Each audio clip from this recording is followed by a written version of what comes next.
So, isang magandang araw sa ating lahat mga bay.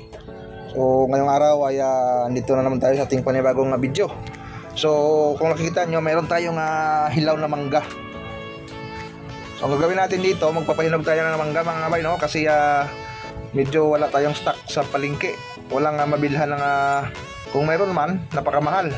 So, 280 yung per kilo ng mangga ngayon, yung good.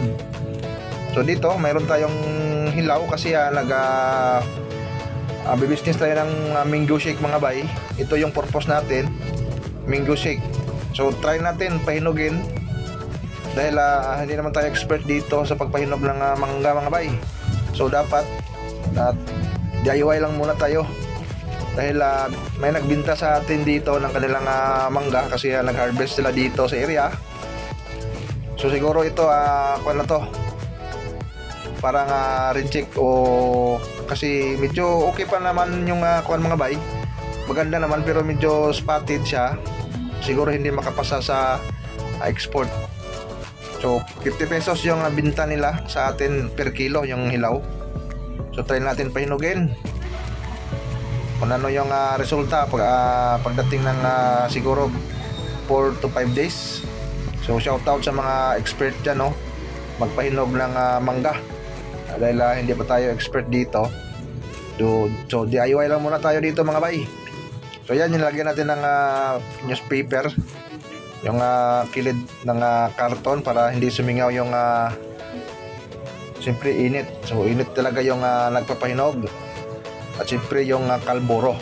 So ito, try natin mag-pile dito ng medyo malaki kasi itong mangga natin is 120 kilos. So try natin na kasi pa yung sizes nila. So yung mga medyo malaki, isang karton, siguro sa 3 karton siguro yung kasya dito. So kinalasipay natin mga bay sa same size. Yan, kung makikita nyo halos magkaparehas yung size nila. So napaka good naman talaga yung mangga kasi napakalaki. Siguro 1 kilo. Hindi naman natin masasabi na reject na to. So siguro mayroon lang silang standard, hindi nakapasa sa kanilang standard ng kanilang quality. So dahil medyo stricto siguro yung kumpanya o yung export. So dito wala tayong problema sa quality kasi basta good lang yung hindi sira yung mangga. Kasi ang gagawin natin dito is gagawin natin mango shake dahil yan naman talaga yung main product natin, yung mango shake mga bay. So kahit anong prutas meron tayo, mango shake o mangga, dragon fruit, durian, buko. So yan yung mga product natin dahil yung sabi ko sa inyo, yung business natin is street food. Yan, kung nakikita nyo sa mga vlog natin, mayroon tayong mga mga video na about sa mga festival. So pwede nyo puntahan yung ating mga video mga bay. At siyempre huwag yung kalimutan na i-subscribe na rin yung ating YouTube channel. So shout out sa mga kababayan natin dito sa Davao Occidental. So Malita, Davao Occidental, nandito tayo para sa kanilang gagawing araw ng Davao Occidental at siyempre yung kanilang araw din ng Malita, Davao Occidental. So ito na yung kalburo natin mga bay na binili, 20 pesos po to. So yan lang yung natin, try natin sa ganito kadami sa ilagay natin. So hindi pa natin natansa kung okay na ba to, hindi pa natin alam talaga kung ano yung dami ng kalburo na dapat ilagay. So ito, try lang natin pagdating ng ating mga 4 days siguro, 4 to 5 days. So pwede kayo mag-comment, yung mga expert natin dyan, pwede kayo mag-comment sa baba. At least mayroon tayong matutunan. So ito, sabi ko sa inyo DIY, hindi tayo expert dito. So trial. Ito yung mga mangga natin, 120 kilos. So medyo yung iba kasi medyo maliliit. So kinalasipay na lang natin ng same size. At least hindi baka mayroong kasi kapag inimix natin yung malaki at sa maliit, baka madaling mahinog yung maliit. So maunang mabubulok. So yan yung style natin. So hindi pa natin kabisado yung talagang pagpile ng pagpahinog. So ito okay na to dahil hindi naman pang commercial tong ating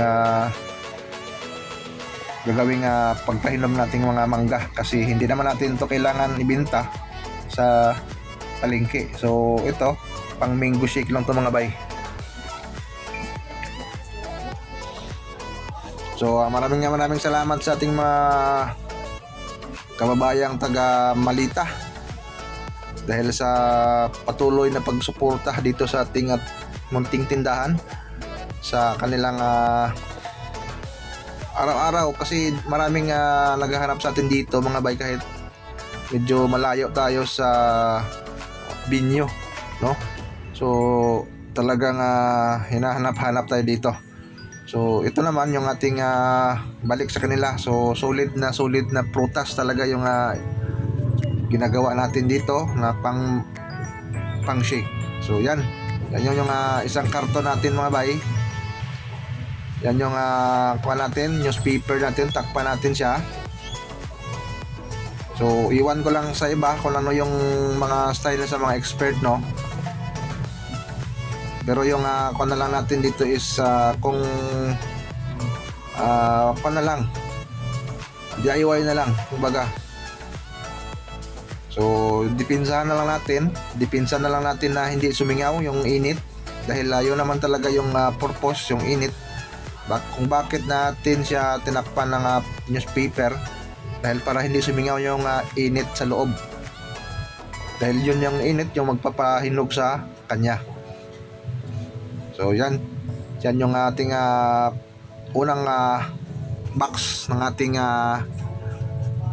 mangga. So update natin sa inyo next siguro 5 days.